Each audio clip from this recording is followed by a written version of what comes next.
Hello दोस्तों, तो आज हम बनाने वाले हैं मटर पनीर की रेसिपी। ये जो मटर पनीर की रेसिपी है बहुत ही टेस्टी और आप इस रेसिपी को बहुत ही आसानी से कोई भी एक्स्ट्रा चीज़ डाले बिना बना सकते हैं। और इससे पहले हमने शादी वाला मटर पनीर का भी वीडियो बना रखा है। आपको कहीं वो रेसिपी देखनी है तो मैं लिंक को डिस्क्रिप्शन में डाल दूंगा, आप वहाँ जाके देख सकते हैं। तो चलिए हम इस मटर पनीर की रेसिपी को शुरू करते हैं। तो दोस्तों मैंने गैस की फ्लेम को ऑन कर दिया है और इसमें करीब 1 से 2 टेबल स्पून हम ऑयल डालेंगे और उसके बाद 1 टेबल स्पून के करीब इसमें हम बटर डाल देंगे।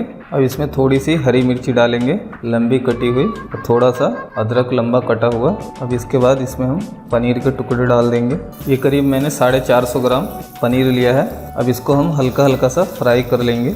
जैसे ही हमारा पनीर एक तरफ से फ्राई हो जाएगा तो हम इसको पलट लेंगे।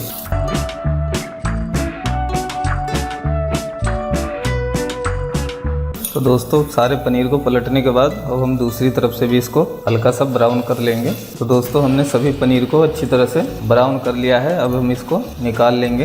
तो दोस्तों पनीर को फ्राई करने के बाद ये हमने 4 मीडियम साइज़ के प्याज लिए हैं। हमारे पैन में पहले से हल्का सा तेल था, ऊपर से हल्का सा तेल डाल लेंगे। 2 मिनट प्याज भूनने के बाद ये हमने 8-10 लहसुन की कलियाँ ली हैं, 1 इंच अदरक और 3 हरी मिर्च का, जिसको हमने टुकड़ा कर लिया है। और ये भी 4 से 5 हमने टमाटर ले लिया है, जिसको कट कर लिया है। अब इसको इसमें डाल देंगे और इन सभी चीज़ों को हमें अच्छे से गला लेना है ताकि हम इसका बढ़िया सा पेस्ट बना सकें। ऊपर से थोड़ा सा हम इस पर नमक डालेंगे। नमक से जो टमाटर है वो अच्छी तरह से गल जाता है। अब इसमें हम थोड़ा सा पानी डाल देंगे। एक तरह से हम इन सभी चीज़ों को उबालेंगे ताकि ये गल जाए। अब ऊपर से ढक्कन ढक के इसे छोड़ देंगे मीडियम टू हाई फ्लेम पे। तो दोस्तों हमें इसे पकाते हुए 6-7 मिनट हो चुका है ढक के, और आप देख सकते हैं ये बिल्कुल अच्छी तरह से गल चुका है। अक्सर आप लोग ढाबे में भी मटर पनीर खाते होंगे तो वहाँ पे भी क्या किया जाता है, प्याज टमाटर और इन सभी चीज़ों को उबाल के पहले ही गला लिया जाता है, फिर इसका पेस्ट बनाया जाता है, तभी इसका स्वाद बढ़िया आता है। तो आप देख सकते हैं बहुत बढ़िया से हमारा जो टमाटर है वो गल चुका है और हमने जो आधा गिलास के करीब इसमें पानी डाला था वो भी पूरा सूख चुका है। तो अब हम गैस की फ्लेम को बंद कर देंगे और इसको थोड़ा ठंडा करके इसका हमें पेस्ट बना लेना है। तो दोस्तों जो हमने प्याज टमाटर को गलाया था उसका हमने पेस्ट बना लिया है। तो चलिए अब शुरू करते हैं। तो दोस्तों सबसे पहले हम कढ़ाई में तेल डाल लेंगे। तो दोस्तों करीब 50 से 60 ग्राम हमने इसमें तेल डाल लिया है। अब इसमें 1 टेबल स्पून के करीब जीरा डालेंगे। तो दोस्तों जीरा डालने के बाद इसमें 1 टेबल स्पून हम बेसन डालेंगे और 1 टेबल स्पून के करीब एक कश्मीरी लाल मिर्च है और ये ½ टेबल स्पून के करीब नॉर्मल लाल मिर्च। अब इसको 2 मिनट भून लेंगे। अब इसके बाद जो हमने पेस्ट बना रखा था वो इसमें डाल देंगे। अब दोस्तों 2 मिनट के लिए इसको हम ढक देंगे।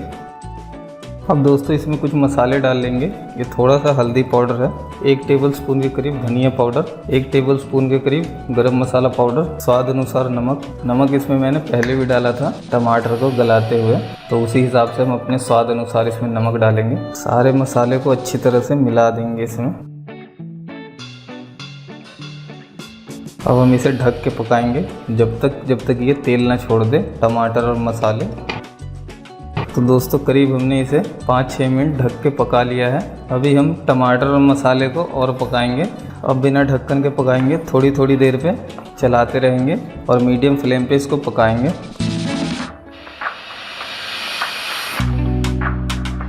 तो दोस्तों हमने मसाले को टमाटर को अच्छी तरह से पका लिया है। आप देख सकते हैं पहले कितना ज़्यादा लग रहा था और ये टमाटर मसाला पकने के बाद अब कितना हो चुका है। अब इसमें हम नेक्स्ट जो है वो काजू का पेस्ट है वो डालेंगे। ये जो काजू का पेस्ट है बनाना बहुत ही आसान है। ये जो काजू का पेस्ट है इसको हमने 10-15 मिनट भिंगा के रख दिया था, हल्का सा पानी डाल के इसमें पेस्ट बना लिया है। तो आपके पास भी काजू हो तो इसमें काजू ज़रूर डालें, और कहीं आपके पास काजू ना हो तो आप बिना काजू के भी बना सकते हैं।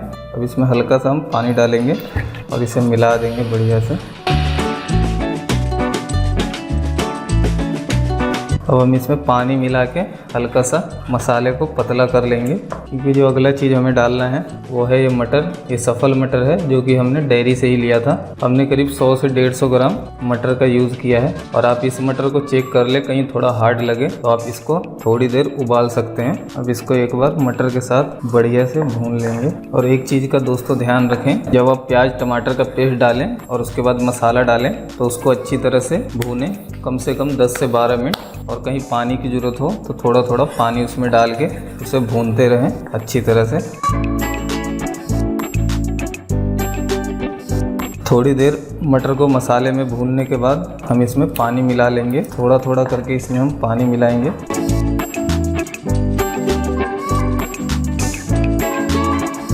तो दोस्तों इसमें पानी मिलाने के बाद अब इसमें हम पनीर मिला देंगे। और दोस्तों एक चीज़ मैं आपको और बताना चाहूँगा, आप जब पनीर फ्राई करते हैं और आपका पनीर कहीं टाइट हो जाता है और आपको टाइट पनीर ज़्यादा पसंद नहीं है, तो आप फ्राई करने के बाद उसको पानी में डाल के छोड़ सकते हैं, थोड़े से गुनगुने पानी में। उससे आपका पनीर जो है वो सॉफ्ट ही रहता है, टाइट नहीं होता। तो दोस्तों इसमें मैं हल्का सा पानी और डाल लूँगा, क्योंकि हमें अभी 5 से 7 मिनट इसको तेज़ आंच पे खौलाना है, इसलिए हम थोड़ा सा एक्स्ट्रा ही पानी इसमें डालेंगे। तो फ्लेम को मैं हाई कर दूंगा और इसके बाद इसे मैं ढक दूंगा। आप इसी जगह पे जो नमक वगैरह है वो चेक कर लें, और आपको कहीं नमक कम लगता है तो अभी आप डाल लें। अब मैंने ढक्कन को ढक दिया है। अब 5-7 मिनट इसको बढ़िया से हाई फ्लेम पे खोलने देंगे। तो दोस्तों हमने इसको अच्छे से पका लिया है और हमें जितनी गाढ़ी ग्रेवी चाहिए थी उस हिसाब से हमने पानी को सुखा लिया है। अब हम गैस के फ्लेम को बिल्कुल धीरे कर देंगे। अब लास्ट में हम करीब 1 टेबलस्पून के क्रश करके इसमें हम कस्तूरी मेथी डाल देंगे, और इसके साथ ही कुछ हरा धनिया है वो भी इसमें हम डाल देंगे, और 1 चुटकी ऊपर से गरम मसाला। बस इसको एक बार मिला देंगे। दोस्तों ये सब मिलाने के बाद बस इसको हम 2 मिनट के लिए धीमी आंच पर ढक देंगे, और उसके बाद गैस की फ्लेम को हम बंद करेंगे। तो दोस्तों हमारा मटर पनीर बनके तैयार है। आप देख सकते हैं कितना खूबसूरत लग रहा है और खुशबू भी बहुत ही बढ़िया आ रहा है। तो अब गैस की फ्लेम को हम बंद कर देते हैं। तो चलिए अब हम इसे निकाल लेते हैं किसी बाउल में। तो दोस्तों हमने मटर पनीर को कटोरी में निकाल लिया है, और आप इसे रोटी या नान किसी भी चीज़ के साथ खा सकते हैं। और दोस्तों हमारी रेसिपी आपको कैसी लगी ये कमेंट्स करके ज़रूर बताएं, और हमारी वीडियो आपको अच्छी लगी हो तो वीडियो को लाइक और शेयर ज़रूर करें, और साथ ही चैनल को सब्सक्राइब करें। तो मिलते हैं दोस्तों नेक्स्ट वीडियो में। तो जब तक के लिए गुड बाय।